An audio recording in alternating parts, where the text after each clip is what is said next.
వైవిధ్యానికి care of caves, variety ఈవెంట్లు, వినూత్నమైన థీమ్స్. పూర్తి వివరాలకు చదవండి రేపటి సాక్షి దినపత్రిక.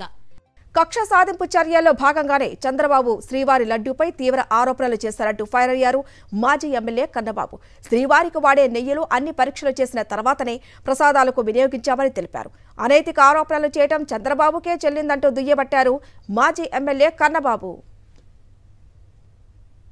లడ్డూలో జంతువుల తాలూకు ఆయిల్ వాడుతున్నారని, అందులో నెయ్యి లేదు, అందులో వాసన కూడా లేని నెయ్యే కాదు, అది అటువంటి ఆయిల్ పట్టుకొచ్చి వేసి ఈ లడ్డు తయారు చేస్తున్నారని రకరకాల ఆరోపణలు వచ్చి ఈ రాష్ట్రంలో ఏది టెండర్ పిలిచినా ఎవరైతే లోయెస్ట్ వేస్తున్నారో ఆ లోయెస్ట్ వేసినోడికి ఇవ్వాలి, అది రూలు. అంతేగాని అంతకంటే హైయెస్ట్ ఉన్నోడికి ఇవ్వడానికి లేదు.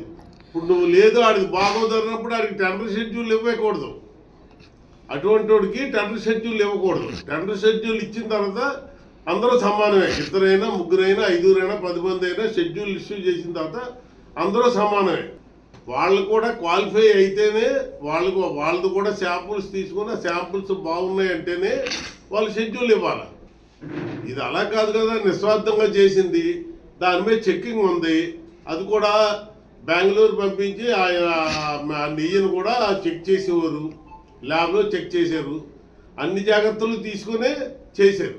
మరి ఈరోజు ఒకవేళ అటువంటిదే జరుగుంటే మరి ఆ పోర్ట్ అంటారు దాన్ని, దాంట్లో దగ్గర 300-400 మంది వర్కర్స్ ఉన్నారు, పనిచేస్తున్నారు.